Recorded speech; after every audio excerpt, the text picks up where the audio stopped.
environnement, un beau verre pour vos espaces verts. Nouvelle vidéo consacrée donc à la conception d'une terrasse. Donc on a les limites, c'est les 2 rails de placo, là et là-bas. Le cerisier qu'on voit là, il faut qu'il saute. Et donc on va la faire en pain classe 4, teinté brun. Le client a choisi ça, j'en ai fait pas mal de ça là, et c'est ce qui ressort le mieux pour les clients, voilà, budget standard. Pas non plus s'enflammer aujourd'hui, le cours du bois augmente de plus en plus. Donc voilà, donc chantier 2 jours à la cool, sous 28 à 30 degrés. Donc on mettra le bob de la vidéo donc pour le montage de la terrasse. Donc hier j'ai fait après-midi approvisionnement, donc les lames sont là, les lambourdes d'ici, une partie. Donc j'ai supprimé la souche qui était ici et le cerisier qui est sous les lambourdes là, j'ai tout arraché. J'ai approvisionné le sable parce que je mets toujours du sable moi sous les terrasses, donc je mets géotextile 100 grammes écrit anthracite et dessous du sable. 2 choses, c'est 1, ça permet de drainer l'eau, 2, ça permet de caler les plots, et 3, si quelqu'un fume et qu'un mégot tombe entre les lames de terrasse, et bien au moins ça ne cramera pas le géotextile. Donc voilà, donc le sable qui a 3 avantages. Donc ce matin là, franchement c'est le super temps pour monter une terrasse. Le soleil doit se lever vers 15-16 heures, donc ce serait bien que j'ai quasiment terminé. Donc voilà, donc mes lambourdes moi elles font 5 mètres. Je vais dans une scierie qui est vers chez moi, qui a un dépôt vers chez moi mais qui a une scierie dans les Pyrénées, dans la Haute-Garonne, Pyrénées de Haute-Garonne. Du coup ça me permet d'avoir des tarifs intéressants au lieu d'aller directement chez des grossistes ou des intermédiaires qui voilà, prennent le marche à fois. Donc voilà, ça permet de réduire un petit peu le coût aussi pour les clients. Donc voilà. Donc après, les lames elles font, comme vu derrière, elles font 4 mètres 80. Donc ce qui me permet de ne pas avoir de coupe pour ce projet là. Donc on aura des lames nickel, donc parallèles à la façade. Donc voilà, là on va les avoir tout comme donc ça fera plus propre, tout simplement. Donc c'est beaucoup mieux de travailler des grandes longueurs que des petites longueurs où tu fais petit bout, des raccords, que là tu fais que des coupes si il y a besoin de faire. Bon voilà. Allez, c'est parti.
forme.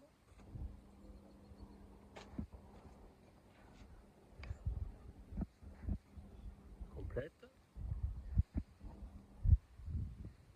Je vais présenter mes lambourdes par rapport aux dimensions que j'ai posées, écartement 50. J'ai tenu compte de la balancelle des clients par rapport au poids, puisqu'il faut des masses, et d'un parasol avec une masse donc autour total de 5 kg. Donc 4 fois 25 blocs chargés soit de ça, soit de ça. Voilà, voilà mon calcul. Ce qui m'a aussi permis de calculer la hauteur et le type de lambourde. Allez, c'est parti, je présente mes lambourdes et après je mettrai mes plots.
Et après, je mettrai mes lames de terrasse.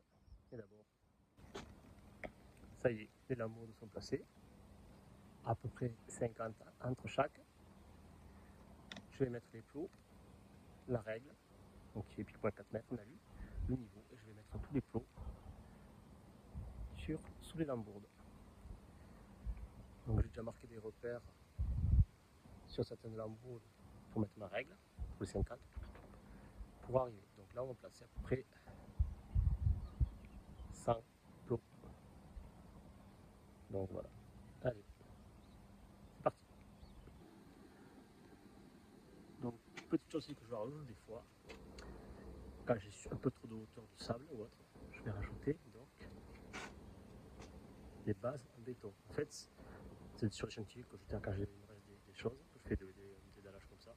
Je récupère les pavés qui me restent, les dalles gravillonnées en béton, je les redécoupe et je m'en sers pour faire des assises, car rien ne se jette, tout se recycle.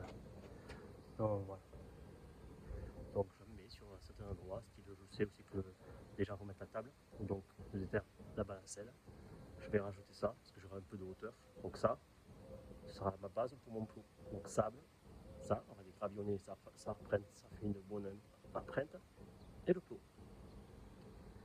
Donc j'ai presque terminé un petit calage, je fais mon petit niveau, et après je mettrai mon petit plot, et au fur et à mesure je vais avancer. Je suis de niveau. Regardez ça, quelle précision. Hop. Nickel. Ensuite, donc pour l'écartement, vu que moi elle fait 4 mètres de large, mais j'ai 4,50 de lambourde, mes chutes, comme rien ne se perd, je les récupère et je m'en sers pour faire mes écartements, et après ça sera pour mes renforts, là où c'est qu'on mettra la terrasse, la table et la balancelle. Donc comme ça au moins j'ai mes gabarits, je peux écarter mes lambourdes tout simplement. Hop, tous les 5. Tous les plots ont été fixés, espacés de 50-50 chaque fois. Là maintenant je vais passer un petit coup de balai pour qu'ils soient propres et on va attaquer les lames.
Pour poser les lames, donc moi elles sont comme ça. J'ai pris des vis A2, donc inox, couleur bronze. Donc ce qui va se marier très bien, ça ne se verra pas quand ça aura séché. Alors que si vous prenez du gris, de l'inox gris, ben ça va se voir. Donc moi je prends du brun, aussi bien sûr du teinté clair que du teinté brun. Donc voilà, cette marque là, Tracer. Donc il y a une dimension, je prends du 5 par 60. Bon, voilà. Et après je vais Visseuse à choc. Moi je fais comme ça. Ça marche bien, et sûr peut-être un bourrin. Ça aurait été des bois avec des ticots, j'aurais fait pré-perçage, fraisage et vissage. Là je fais direct. En plus le bois est encore humide. Donc pour ça, ça va bien rentrer. Après, pour caler les lames entre elles, je vais utiliser donc une mallette. Donc c'est de chez Spax, qui s'appelle la Cayman Pro. C'est donc une pince qui permet de rapprocher les lames entre elles et de les aligner. Donc après on a plusieurs cales en fonction de l'exercice qu'on veut entre chaque lame. En général, si vous faites très fin, très rapproché, ça fait un plancher planche. Si vous faites trop large, vous essayez de vous faire mal au niveau des orteils. Et il va y avoir plein de petites merdes qui vont passer, les stylos ou autre qui tombent sur la terrasse. Donc le mieux c'est de prendre une bonne épaisseur. Moi, je suis sur du 4, donc 4 mm, 4 ou 5 mm, ça dépend. Donc, voilà. Donc sachant que le bois là est encore humide, puis là il fait super chaud, il faut toujours laisser un plus petit parce que ça va se rétracter. Donc l'eau va s'évaporer et donc l'espace va s'agrandir. Okay, allez, on va attaquer la première là.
Donc voilà ce que ça fait en termes d'implantation. Si tu vas trop profond, mais si tu veux aboutir, tu vas abîmer là. Juste en surface, parce que le doigt, c'est nickel. Allez, maintenant on est parti pour 20 mètres carrés. Donc voilà, là j'ai choisi ma cale, donc je vais mettre du 5, vous voyez ça va de 4 à 7, moi je vais mettre 5 mm d'espace entre chaque lame. J'ai mis une cale ici, une cale au milieu et une au fond, et je vais visser au fur et à mesure. Imaginons, vous avez du bois que vous avez stocké, vous ne l'avez pas fait de suite. Il fait chaud, le bois va sécher, va se déformer, et quand vous allez pouvoir mettre les lames, ça va se tourner, ça va faire comme ça. La solution donc c'est cet appareil, ici. Donc l'idée c'est vous régler votre distance entre deux lames avec la molette. Voilà, là, disons des cartons du type de lame que vous avez. Vous mettez l'appareil comme ceci. Et vous allez appuyer en faisant levier pour rapprocher la lame. Et ça, à chaque fois que vous mettez une vis. L'idée c'est, quand c'est ondulé, de ramener. Bien sûr, une va doucement, vis après vis, pour redresser la lame. Ça le fait beaucoup, les lames qui se tournent quand le bois est stocké à même le sol, donc l'unité remonte et en pleine soleil et pas à l'abri. C'est pour ça qu'en général, il vaut mieux stocker, si vous ne faites pas changer de suite, à l'abri, bon, ou sinon vous l'achetez au dernier moment. Vous préparez tout, au dernier moment vous achetez les lames, en gros, au dernier moment c'est 2 ou 3 jours avant, avec une météo sans trop de chaleur. Bon, là, moi, le soleil se laisse se lever, donc là, il y a des vents d'autant qui soufflent, il fait bon, même s'il fait 30 degrés. Et voilà, mon but, moi, c'est que ce soir, c'est que les gens, les clients prennent l'apéritif sur la terrasse. Donc, voilà, donc au fur et à mesure, on avance. Moi, pour l'instant, j'ai pas de problème, puisque je l'ai déposé hier, le bois. Donc voilà. Allez, je continue une petite vis.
Ça y est, c'est fini.